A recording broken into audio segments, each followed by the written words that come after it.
మొదటి కొరింథీ పత్రిక 11వ అధ్యాయం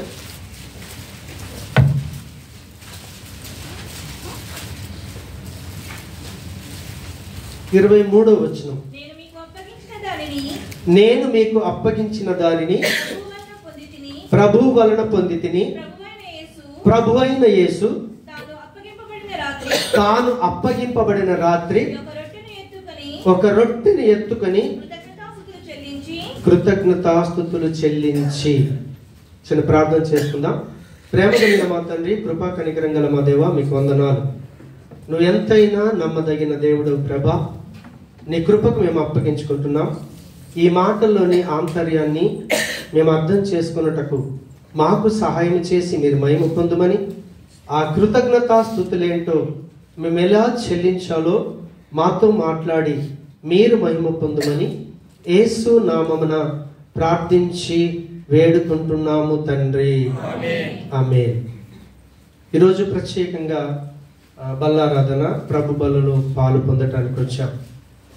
ఈ వాక్యాన్ని మనం ఎన్నోసార్లు చదువుతున్నాం, ప్రతి బల్లప్పుడు చదువుకుంటూ వెళ్తా ఉన్నాం.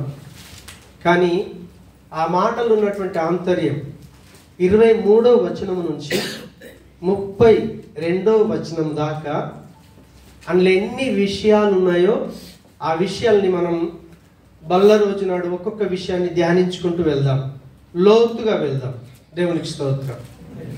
అక్కడ అపోస్తుడైన పౌలు చెప్తా ఉన్నాడు, నేను మీకు అప్పగించిన దానిని ప్రభు వలన పొందితిని, ప్రభు అయిన యేసు తాను అప్పగింపబడిన రాత్రి ఒక రొట్టెను ఎత్తుకొని కృతజ్ఞతాస్తుతులు చెల్లించి. నేను మీకు అప్పగించిన దానిని ప్రభు వలన పొందితిని. ప్రభు అయినటువంటి యేసు క్రీస్తుల వారు బ్రతికి ఉన్నప్పుడు పౌలు తెలుసుకున్నాడా? తెలుసుకోలేదు. కానీ నేను మీకు అప్పగించిన దానిని ప్రభువు వలన పొందితిని.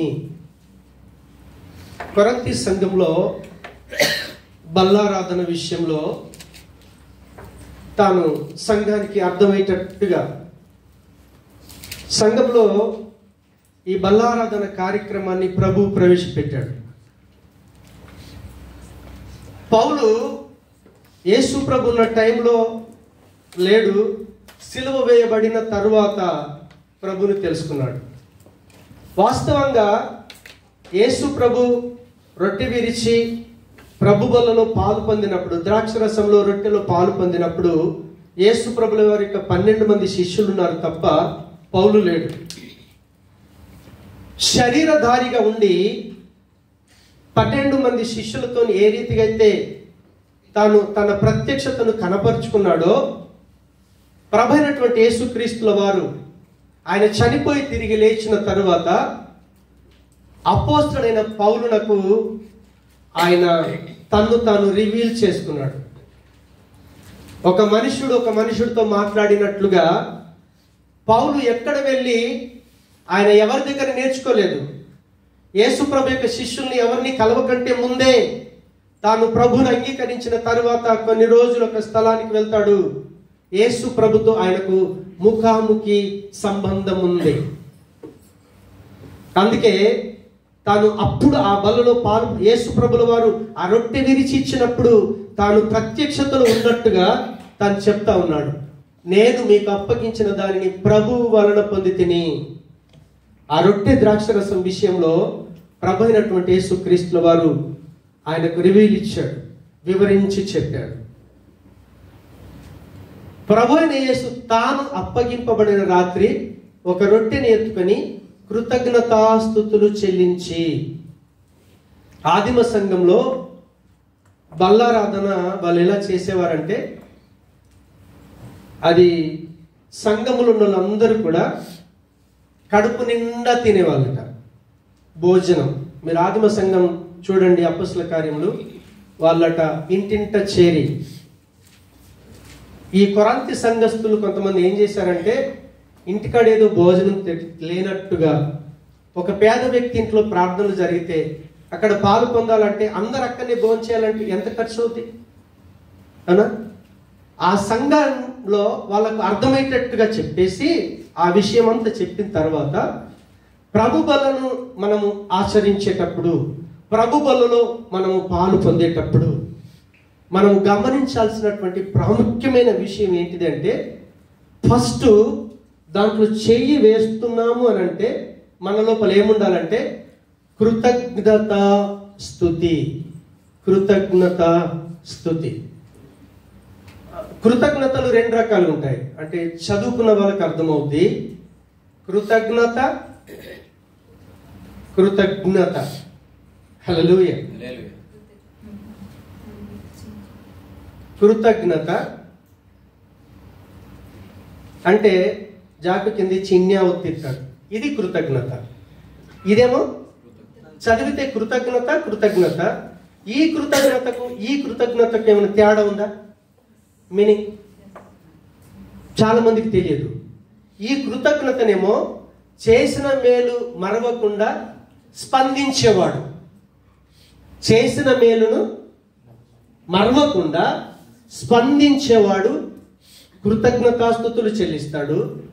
ఈ కృతజ్ఞుడు చేసిన మేలు మరిచిపోతాడు. అంటే భావన ఉంటుంది కానీ స్పందించే జీవితం ఉండదు. హల్లెలూయా, హల్లెలూయా. అంటే అక్కడ ఏం వాడాడు? ఈ కృతజ్ఞత వాడాడు. పౌలు చెప్పేటప్పుడు ఏం వాడిండు? కృతజ్ఞతాస్తుతులు చెల్లించి. అంటే ఒక వ్యక్తి ప్రభు బల్లలో పాలు పొందేటప్పుడు తను ఆ రొట్టెను, ఆ శరీరాన్ని, ఆ రక్తాన్ని చూసేటప్పుడు చూసే విధానం ఎలా ఉండాలంటే వైఖరి. భావన వేరు, వైఖరి వేరు. భావన అంటేనేమో జోసెఫ్ నాకు 1000 రూపాయలు ఒకసారి ఇచ్చాడు, ఆయన నాకు హెల్ప్ చేశాడని ఉద్దేశం ఉంది. కానీ నిజంగా ఆ వ్యక్తి నాకు అవసరతలో సహాయం చేశాడు కాబట్టి నేనేం చెయ్యాలి అనే దృష్టితో చూసేది వైఖరి. అంటే వైఖరి అనేది మనస్సుతో చూసేది, బయట చూపుతో చూసేది కాదు. మీరు బయట చూపుతో ఈ శరీరాన్ని, రక్తాన్ని చూడొచ్చు, మనస్సుతో కూడా చూడొచ్చు. మనస్సుతో చూసినప్పుడు మనం స్పందించే విధానం డిఫరెంట్గా ఉంటుంది. సునీతమ్మ నా చెల్లెలు అనుకోండి, సునీతమ్మను చెల్లెలాగా చూస్తే ఆమెతో బిహేవ్ చేసే విధానం వేరుంటుంది. సునీతమ్మను మనసుతో చూసి తను నేను డిఫరెంట్గా చూశాను అనుకోండి, ఇంకా ఏదైనా ఊహించుకున్నాను అనుకోండి, నా ప్రవర్తన వేరుంటుంది. అదే రీతిగా మనము ప్రభు బలలో పాలు పొందేటప్పుడు, దాన్ని చూసేటప్పుడు మన మనస్సు ఎలా ఉండాలంటే, వైఖరి ఎలా ఉండాలంటే దాన్ని మనసుతోని చూడాలి. మనసుతో చూసినప్పుడు దాన్ని తీసుకునేటప్పుడు స్పందించే జీవితం డిఫరెంట్గా ఉంటుంది. హల్లెలూయా. ఇప్పుడు చూడండి, ఆయన ప్రభు బలలో పాలు పొందేటప్పుడు రొట్టెను ఎత్తుకొని కృతజ్ఞతాస్తుతులు చెల్లించి అని అన్నాడు. ఒక వ్యక్తి ఆ రొట్టెలో పాలు పొందేటప్పుడు చేయాల్సిన మొట్టమొదటి పని ఏంటిదంటే దాన్ని మనసుతో చూసి కృతజ్ఞత చెల్లించాలి. విరువబడినటువంటి ఆ రొట్టె, ఆ పాత్రలో ఉన్నటువంటి ద్రాక్ష రసం కృతజ్ఞత కలిగిన వ్యక్తి అయితే దాన్ని మనసుతో చూసినప్పుడు అదేంటో కాదు, ప్రభువు నా కొరకు నలగగొట్టబడినటువంటి శరీరమే అది. కలువరి శిలువలో నా పాపాన్ని కడగటానికి కార్చినటువంటి రక్తమే అది. అలా చూడగలుగుతాడు. చర్చిలో చాలా మంది ఏం చేస్తారంటే అది ముట్టుకుంటే ఏదో అయిపోయినట్టు భయపడే వాళ్ళు ఉంటారు. కొంతమంది ఏ భయం లేకుండా తేలిగ్గా తీసుకునే వాళ్ళు ఉంటారు. రెండు డేంజరే. ఆ రెండు పరిస్థితులు మనలో ఉండకూడదు. అలా ఉండకూడదు అంటే నువ్వు చేసుకోవాల్సినటువంటి పరీక్ష ఏంటి అంటే, ఆ శరీరం, ఆ రొట్టె, ఆ రక్తం నా పాపం కొరకు శిక్షను అనుభవించి తన శరీరాన్ని నాకు ఇచ్చినటువంటి ఆ శరీరం ఆ రొట్టె అని గ్రహించగలిగితే, ఆ రక్తం నా పాపాన్ని కడగటానికి ఆయన ఇచ్చిన రక్తం అని నిజంగా మనం గ్రహిస్తే మనం ఏం చేస్తామో తెలుసా? ఆయన చేసిన దానికి మనము ఏదో చేయాలని స్పందించే జీవితాన్ని కలిగి ఉంటాం. కృతజ్ఞత యేసు ప్రభు ఒక్కడికే చెల్లించాలి. ఎందుకో తెలుసా? మనుషులు ఈ లోకంలో మనం ఆదాము నుంచి ఇప్పటిదాకా కూడా, ఈ రోజు దాకా కూడా ప్రపంచంలో మేధావులు వచ్చారు, మంచి మంచి భక్తులు వచ్చారు, దేవుళ్ళు అనబడిన వారు వచ్చారు, దేవతలు అనబడిన వారు వచ్చారు, ప్రభువులు అనబడిన వారు వచ్చారు. కానీ ఏ ఒక్కరు కూడా పాపానికి పరిష్కారం ఇవ్వాల. వాళ్ళు ఎన్నో బోధలు చేస్తారు, ఎన్నో చెప్తారు, కానీ మనిషికి ఉన్నటువంటి పాపానికి రావలసిన శిక్ష నుంచి తప్పించడానికి ఏ ఒక్కరు కూడా, ఏ దేవత కావచ్చు, ఏ దేవుడు కావచ్చు, ఏ ప్రభువు కావచ్చు, ఎవ్వరు కూడా పరిష్కార మార్గాన్ని చూపించలేకపోయారు. పరిష్కార మార్గం చూపించింది ప్రభు అయినటువంటి యేసు క్రీస్తు వారు ఒక్కడే. కాబట్టి మనం ఎవరికి కృతజ్ఞత కలిగి జీవించాలి అంటే కేవలం యేసు ప్రభుల వారికి మాత్రమే కృతజ్ఞత కలిగి జీవించాలి. హల్లెలూయా. యేసు ప్రభుల వారికి మాత్రమే కృతజ్ఞత కలిగి జీవించాలి. దేవునికి స్తోత్రం. హల్లెలూయా. కృతజ్ఞత కలిగి జీవించాలి అంటే మనం ఆ మాట గనుక అర్థం కావాలి అంటే ఒకసారి రోమా పత్రిక 12వ అధ్యాయం 1వ వచనాన్ని మనం చదువుదాం. కాబట్టి సహోదరులారా పరిశుద్ధమును దేవునికి అనుకూలమునైన సజీవ యాగముగా మీ శరీరములను ఆయనకు సమర్పించుకొనుడని దేవుని వాత్సల్యమును బట్టి నిన్ను బ్రతిమాలుకొనుచున్నాను. ఇట్టి సేవ మీకు యుక్తమైనది. ఇదొక్క వచనంలో అర్థమైతే మన లైఫ్ ఎక్సలెంట్ అన్నమాట. కాబట్టి అన్నాడు. ఇది మొదలు పెడుతూనే 12వ అధ్యాయానికి వచ్చాక ఆయన స్టార్టింగ్ పాయింట్ కాబట్టి అని ఎందుకన్నాడంటే, మీరు రోమా పత్రిక 1వ అధ్యాయం 11 అధ్యాయం దాకా, 1వ అధ్యాయం నుంచి 11వ అధ్యాయం ఆఖరు వచనం దాకా మీరు చదివితే గనక పౌలు ఒక బలియాగం గురించి చెప్పుకుంటూ వచ్చాడు.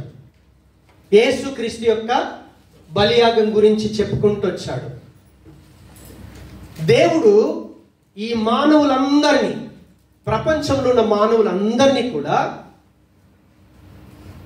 పాపానికి రావాల్సిన శిక్ష నుంచి తప్పించటం కొరకని ఒక ప్రణాళిక చేశాడు. ఆ ప్రణాళికను ఎలా నెరవేర్చాలో ఆయన ఒక ప్లాన్ చేసి, ఆ ప్లాను తన ప్రభు అయినటువంటి, తన కుమారుడైనటువంటి క్రీస్తు యొక్క శిలువ త్యాగము ద్వారా అది నెరవేర్చబడాలని ఆయన ప్రణాళిక చేసి, ఆ నెరవేర్పు కూడా అందరూ చూస్తుంటుండగా ఆ బలియాగాన్ని ప్రజెంట్ చేశాడు అందరికి కళ్ళకు కనిపించేటట్టుగా. దేవుడు అది ఆషామాషి కాదు, ఏదో సినిమా కాదు, ఏదో మాయమంత్రం కాదు, తంత్రం కాదు. మనుషులందరూ కళ్ళార చూస్తుంటుండగా యేసు క్రీస్తుల వారు ఆయన సిలువలో బలియాగం అయిపోయాడు.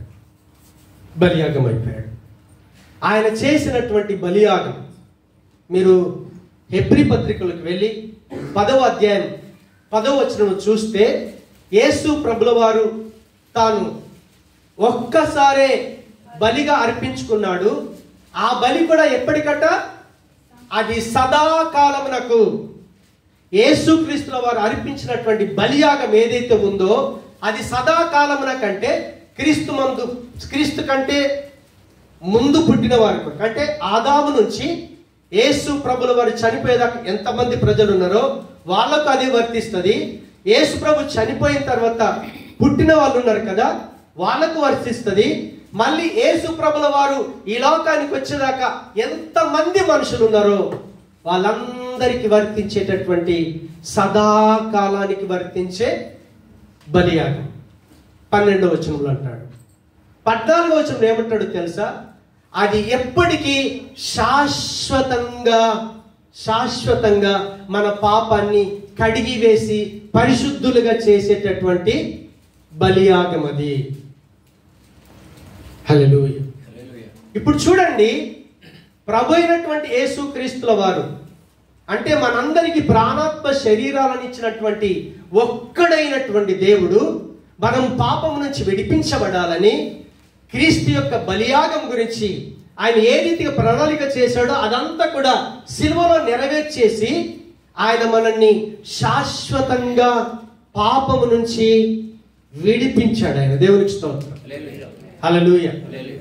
ఇప్పుడు ఆయన శాశ్వతంగా మనల్ని విడిపించాడు కాబట్టి అని అన్నాడు. కాబట్టి ఇప్పుడు రోమపత్రిక 12వ అధ్యాయం 1వ వచనం చదివితే ఇప్పుడు మనకు అర్థమవుతుంది. కాబట్టి సహోదరులారా, దేవునికి అనుకూలమైన సజీవ యాగముగా మీ శరీరములను ఆయనకు సమర్పించుకొనుడని. హల్లెలూయా. ఇక్కడ ఏమంటుండు? మీరు కూడా సమర్పించుకోవాలి. కాబట్టి అని ఎందుకన్నాడంటే, యేసుక్రీస్తు ఇంత చేసి సిలువలో చనిపోయాడు కదా, మీరు నిజంగా నా కొరకే ఆయన చచ్చిపోయాడని కనుక మీకు అర్థమైతే అనా. ఇప్పుడు చూడండి, మనం కోరుకున్నామా యేసుక్రీస్తును నా కొరకు వచ్చి సిలువలో చనిపోమని? ఎవడైనా కోరుకున్నాడా? వాళ్ళిచ్చి వాళ్ళు బయటికి రావడానికి ప్రయత్నం చేశారు, దేవుణ్ణి చేరుకునాలని ప్రయత్నం చేశారు. కానీ కనికరం కలిగినటువంటి దేవుడు, దయ కలిగినటువంటి దేవుడు, వాత్సల్యం కలిగినటువంటి దేవుడు ఏం చేశాడు తెలుసా? యేసు ప్రభుల వారు తానే ముందుగా స్పందించాడు. ఇది వీళ్ళ వల్ల కాదు, నేనే కల్పించుకున్నాలని ఆయన స్పందించి, మన గురించి ఆయన స్పందించాడు. ఆయననే పరలోకంకి వెళ్ళి భూమి మీదకి వచ్చిండు, మన పాపాలని ఆయన మీద వేసుకున్నాడు. మనం శిక్ష అనుభవించాల్సిన నరకానికి వెళ్లకుండా మనల్ని తప్పించేశాడు ఆయన. అవునా? ఇప్పుడు చూడండి, తప్పించాడు అని ఒక వ్యక్తికి అర్థమైతే అప్పుడు ఆ వ్యక్తి ఏం చేస్తాడు?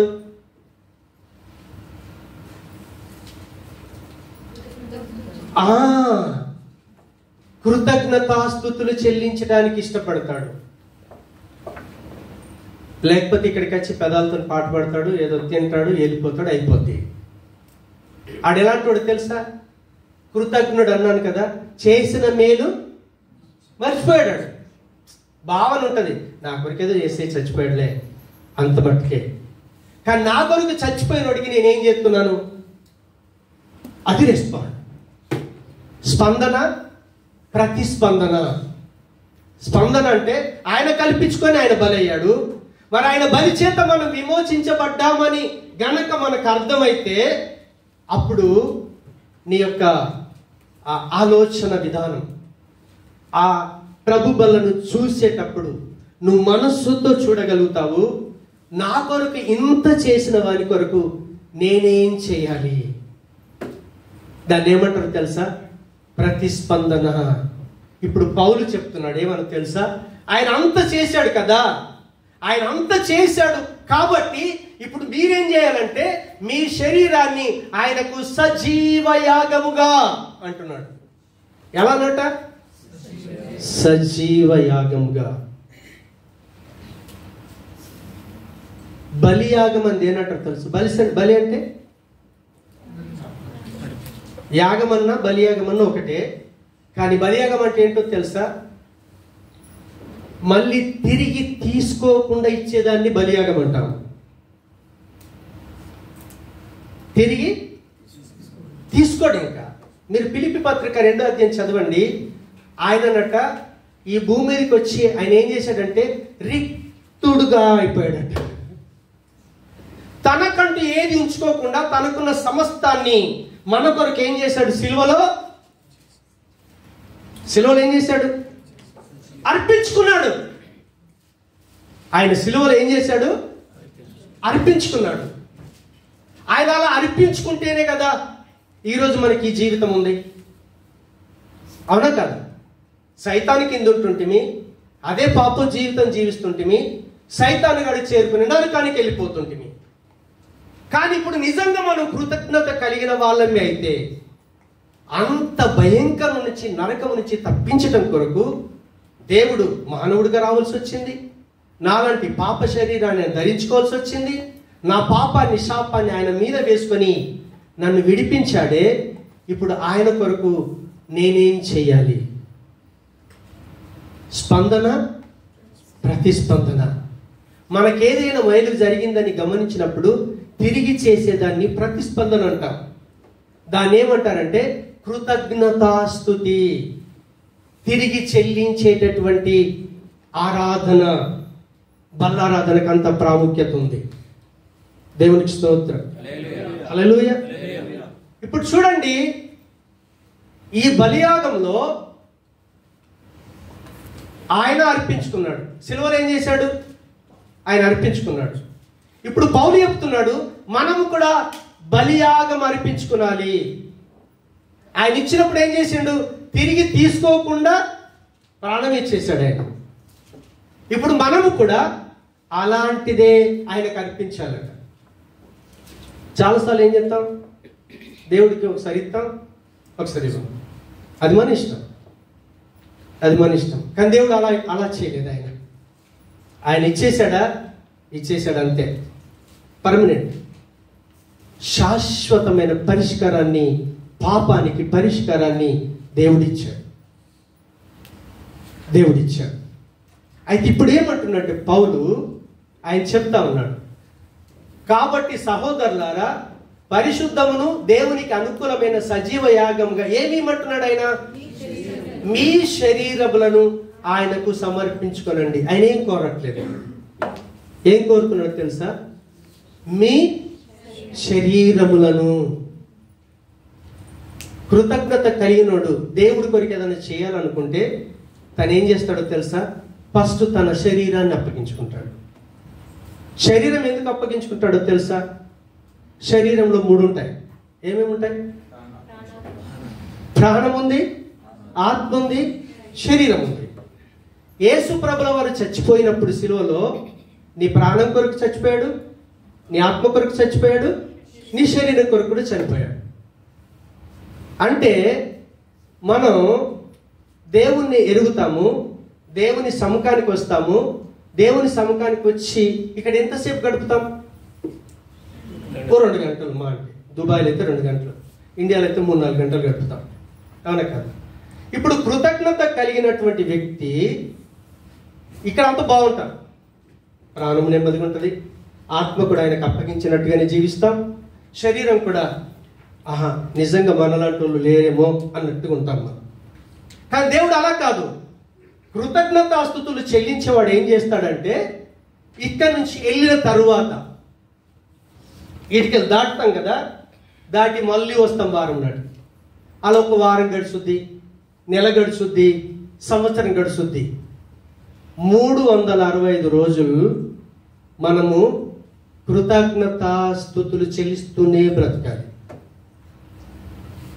నిజంగా దాన్ని చూసినాడు కృతజ్ఞత కలిగి ఉంటే గనక బయటికి వెళ్ళి అలాంటి జీవితాన్ని జీవిస్తాడు. హల్లెలూయా. ఇది మనకు అర్థం కావాలి అంటే కొలస్సీ పత్రిక 3వ అధ్యాయంలో ఒకసారి చూద్దాం. నేను వివరిస్తాను, టైం సరిపోతుంది. కొలస్సీ పత్రిక 3వ అధ్యాయం 24వ వచనం. త్వరగా కొలస్సీ పత్రిక. మీరేమి చేసినను, అక్కడ ఆగాలి. మీరేమి చేసినను మనుషుల నిమిత్తం కాక ప్రభు నిమిత్తమని మనస్ఫూర్తిగా చేయండి, మీరు ప్రభు అయిన క్రీస్తుకు దాసులై ఉన్నారు. సరే, ఇప్పుడు ఇది మీరేమి చేసినను అన్నాడు కదా. ఇక్కడికి వెళ్ళిన తర్వాత మనం ఏం చేస్తాం?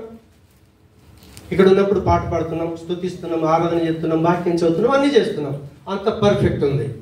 కానీ ఇక్కడికి వెళ్ళిన తర్వాత మీరేమి చేసినను అన్నాడు కదా. ఏమేం చేస్తాం? బయటికి వెళ్ళామనుకో, మన కుటుంబం మనకుంది, అవునా కదా? ఎవరి కుటుంబాలు వాళ్ళకు ఉన్నాయి. ఎవరి కుటుంబాలు వాళ్ళకు ఉన్నాయి కాబట్టి కుటుంబ జీవితాన్ని అనుభవిస్తాం. రెండవది, ఆ కుటుంబాన్ని పోషించడానికి, మనము పోషించబడటానికి బయటికి వెళ్ళి జాబ్ చేస్తాం, పనులు చేస్తాం. ఇవి రెండే కదా, ఇవి రెండే చేస్తాం. కుటుంబ జీవితం ఉంటుంది, ప్లస్ కుటుంబాన్ని పోషించుకోవటానికి, మనం బ్రతకటం కొరకు మనం బయటికి వెళ్ళి పని చేస్తాం. అయితే నువ్వు నీ కుటుంబ జీవితమే కావచ్చు, బయటికి వెళ్ళి పని చేసే జీవితమే కావచ్చు, మీరేమి చేసినను అది మనుషుల నిమిత్తము కాక ప్రభువు నిమిత్తం అని ఎరిగి మనస్ఫూర్తిగా చేయాలి. మీరు ఆ కొలస్సీ పత్రిక 3వ అధ్యాయం ఇంటికి వెళ్ళిన తర్వాత 18 నుంచి 24 వచనాలు తర్వాత 25 వచనం దాకా తర్వాత చదవండి. అక్కడ ఏం చెప్తాడంటే, ఫస్ట్ తల్లిదండ్రుల బాధ్యత, కుటుంబంగా ఉంటాం, అవునా? మన కుటుంబంలో సభ్యులం, కుటుంబ జీవితాన్ని జీవిస్తాం. అక్కడ చెప్తాడు, భార్య భర్త గురించి చెప్పాడు. చెప్పిన తర్వాత బయటికి వెళ్ళి జాబ్ చేస్తాం, పని చేస్తాం. సపోజు మీరు ఒక లేబర్ పని చేస్తున్నారు అనుకోండి. లేబర్ పని చేస్తే ఏం చేయాలో కూడా అక్కడ చెప్పాడు ఆయన. మనం ఎలా చేయాలట?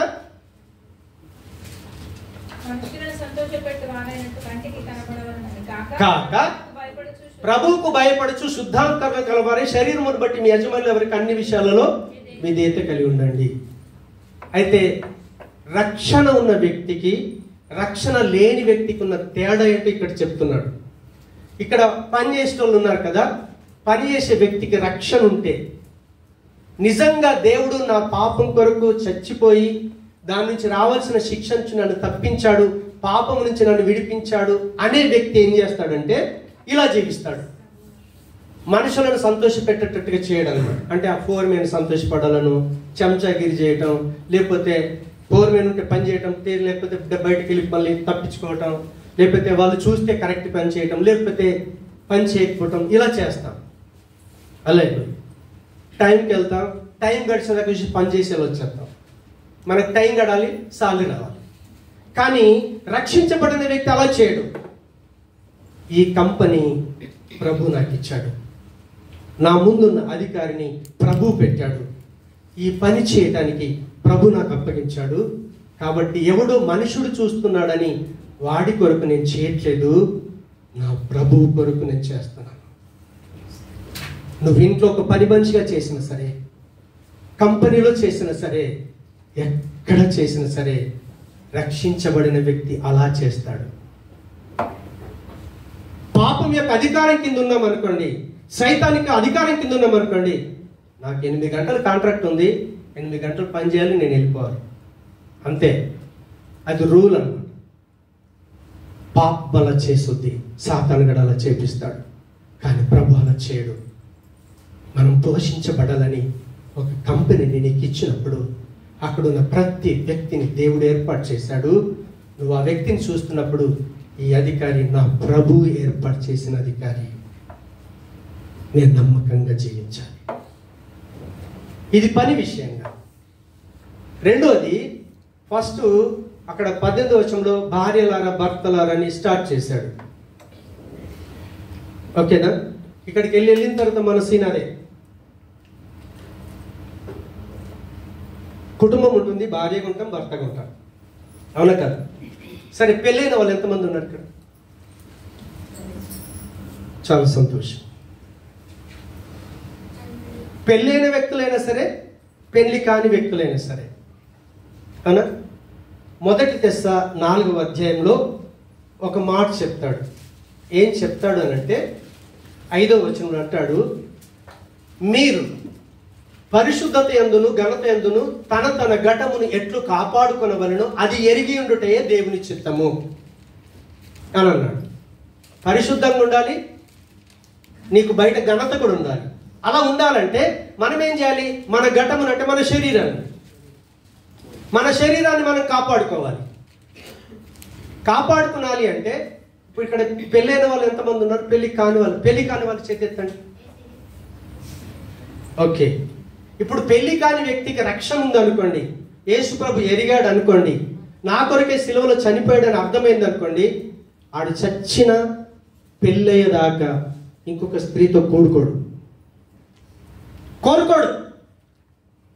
ఎందుకంటే అది పాపం.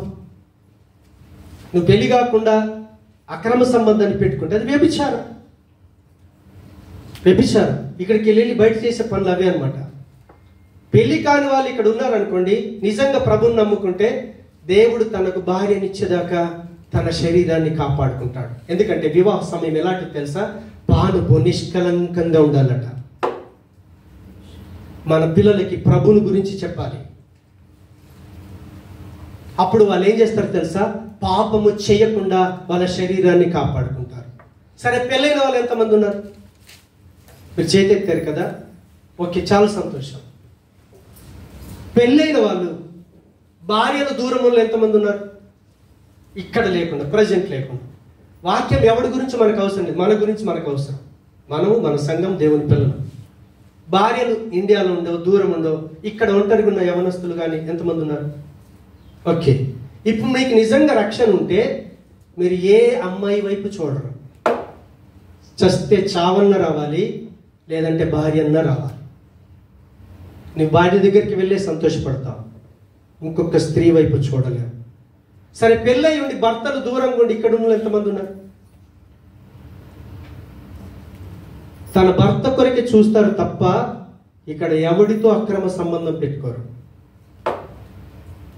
దీంట్లో పాల్గొనే ముందు, అయ్యో నేను పాపములు ఉన్నప్పుడు అలాంటి పని చేశానే, అలాంటి పని చేస్తే నేను నరకానికి వెళ్ళాలే, అలాంటి నరకానికి వెళ్ళకుండా నా ప్రభు వచ్చేసి ఆ సిలువలో నా కొరకు తను తాను అప్పగించుకున్నాడే, అదే నిజమే అయితే నువ్వు కృతజ్ఞత కలిగి ఏం చేస్తావు తెలుసా? కేవలం నీ భర్త కొరకే జీవిస్తావు. అడు తాగుబోతా, చెడ్డోడా, నల్లగున్నాడా, కుంటోడా, గూనోడా, బెడ్లో పడిపోయినోడా, ఎవడైనా సరే తన భర్త కొరకు నిరీక్షణ కలిగి జీవిస్తావు. దేవునికి స్తోత్రం. అందుకే పౌలు ఏమంటాడంటే, మనిషిని మోసం చేసేది ఏంటి అంటే, ఆ 1 కొరింథీ పత్రిక 7వ అధ్యాయం, ఈ మాట చెప్పి నేను ముగిస్తాను త్వరగా. 1 కొరింథీ పత్రిక 7వ అధ్యాయం 2వ వచనం నుంచి, అయితే జారత్వములు జరుగుతున్నందున ప్రతి వారికి సొంత భార్య ఉండాలి, ప్రతి స్త్రీకి సొంత భర్త ఉండాలి. ఇక్కడ భార్య లేని వాళ్ళు ఉన్నారనుకోండి, సొంత భార్య వచ్చేదాకా ఓపిక పట్టాలి, మీకు సొంత భర్త వచ్చేదాకా ఓపిక పట్టాలి. టెంపరరీ భార్య, టెంపరరీ భర్త, అది పాపములు ఉన్న వాళ్ళు చేస్తారు, సైతాన్ అధికారం కింద ఉన్న వాళ్ళు చేస్తారు. ఓకే, రెండోది, నెక్స్ట్, భర్త భార్యకును అలాగనే భార్య భర్తకును వారి వారి ధర్మములు నడపాలి. భార్యకు రెస్పాన్సిబిలిటీ ఉంది, భర్తకు కూడా రెస్పాన్సిబిలిటీ ఉంది. కొన్నిసార్లు మనం ఏం చేస్తాం? భార్య భర్తలు కొట్టుకుంటాం, తిట్టుకుంటాం, సమస్యలు వస్తాయి. No problem. ఎఫెసీ పత్రిక 4వ అధ్యాయం 26 అంటాడు, మీకు కోపం వచ్చింది అనుకోండి, ఎప్పటిదాకా ఉండాలి అది? సూర్యుడు అస్తమిస్తున్నాడా, నీ కోపం క్లోజ్ కావాలి. ఒకవేళ అదే కోపం తున్నావు అనుకో, ఖచ్చితంగా సైతాన్ గాడు నిన్ను శోధిస్తాడు. 100%. కాబట్టి సైతాన్ గాడికి మనం అవకాశం ఇవ్వద్దు. ఈ మాట చెప్పిన తర్వాత నెక్స్ట్ 4వ వచనం అంటాడు, భర్తకే గాని భార్యకు తన దేహం పైన అధికారం లేదు, అలాగనే భార్యకే గాని భర్తకు తన దేహం పైన అధికారం లేదు. ఇప్పుడు చూడండి, మన బాడీ మీద మనకు అధికారం ఉంది కదా. మనం ఈ బాడీని కొట్టుకుంటామా? సంరక్షించుకుంటాం, కాపాడుకుంటాం, పోషించుకుంటాం, అవునా? దాన్ని ఎంత ముద్దుగా చూసుకుంటాము. ఇప్పుడు అంటున్నాడు, రక్షణ ఉన్నటువంటి స్త్రీ పురుషులు, పెళ్ళైన స్త్రీ పురుషులు ఎవరికైతే ప్రభు ఎరిగి ఉన్నాడో, నా పాపం కొరకు సిలువలో చచ్చిపోయాడే, సైతాని కింద అధికారంగా ఉంటే నా జీవితం నా ఇష్టం అంట. భర్తను ముట్టనీయం, భార్యని ముట్టనీయం. కానీ దేవుడు ఒక మనిషిని తయారు చేసినప్పుడు, వివాహం అనే వ్యవస్థ కొరకు ఒక్క మనిషిని ఏర్పాటు చేసి, ఎముకను తీసి స్త్రీగా చేసి, వాళ్ళిద్దరిని ఒక్క శరీరంగా చేశాడే, అది ఎవరికి తెలుసా? యేసు ప్రభును రక్షకుడిగా అంగీకరించిన వాళ్ళకి మాత్రమే తెలుసు. రక్షణ అనుభవం ఉన్న వాడికి భార్య ఎవరో కాదు, ఈమె నా ఎముక, నా మాంసంలో మాంసం. భార్య అన్నిరాలు కాదు, అన్నిరాలు కాదు. కాబట్టి ఇప్పుడు చూడండి, భార్య శరీరం మీద భర్తకు అధికారం ఉంది, భార్యకు అధికారం లేదు. నా శరీరం నాకు అధికారం లేదు, ఆమెకి ఇచ్చాడు, నా భార్యకి. తాను ఏమైనా చేసుకోవచ్చు నా శరీరం. అలాగే ఆమె శరీరాన్ని నేనేమైనా చేసుకోవచ్చు.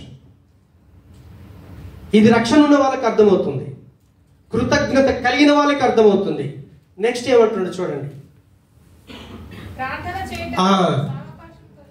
ప్రార్థన చేయటకు సావకాశము కలుగునట్లు కొంతకాలం వరకు ఉభయులు సమ్మతి చొప్పుననే తప్ప ఒకరినొకరు ఎడబాయకుడి.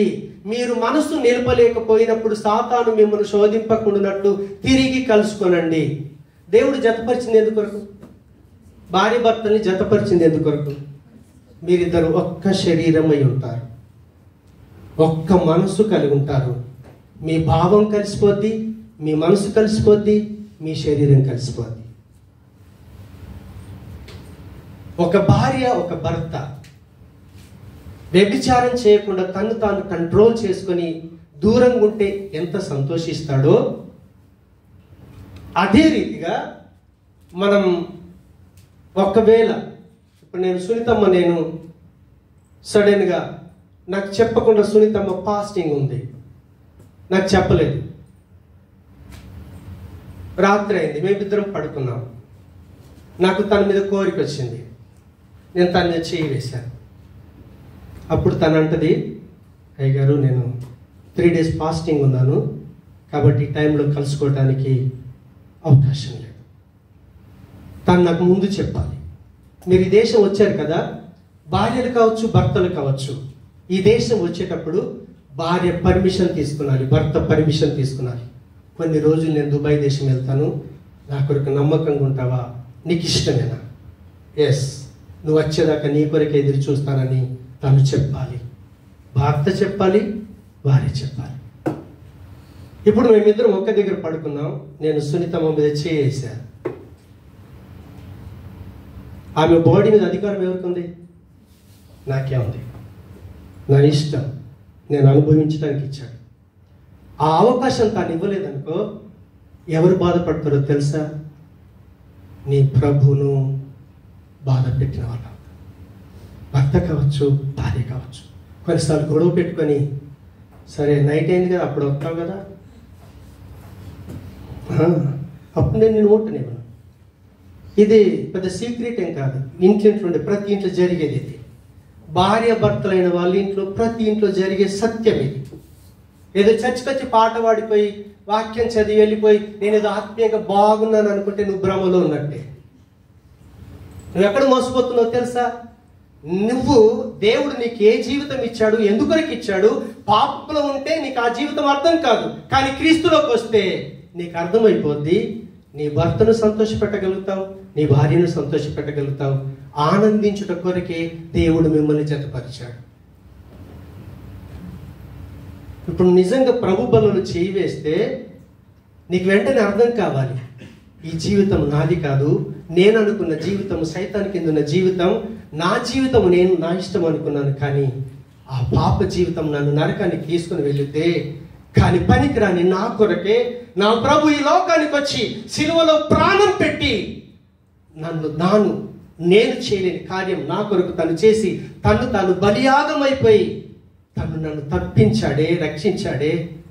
తిరిగి నేను కృతజ్ఞత కలిగి ఆ బలలో పాలు పొందాలంటే దేవుడు నన్ను ఒక భార్యగా ఒక భర్తగా ఎలా జీవించుమని, తను సంతోషపడాలని ఎలా జీవించుమని ఇచ్చాడు. అలా జీవిస్తానని అనుకున్నప్పుడే ఆ ప్రభు బలలో పాలు పొందితే దానికి అర్థం ఉంది. ఇది సంసార జీవితం. ప్రతి ఒక్కరిని దేవుడే పెట్టాడు. మీరు ఫలించండి, అభివృద్ధి పొందండి, భూమిని నిండించండి, ఏలండి. నిజంగా కృతజ్ఞత కలిగిన వ్యక్తి అలా జీవిస్తాడు, అలా జీవిస్తుంది. ఎట్టి పరిస్థితులలో వ్యభిచారానికి వెళ్ళలేరు.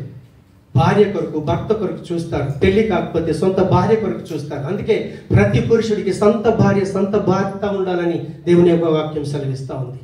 మనం ఏ రీతిగా జీవిస్తున్నాం ఈ దుబాయ్లో?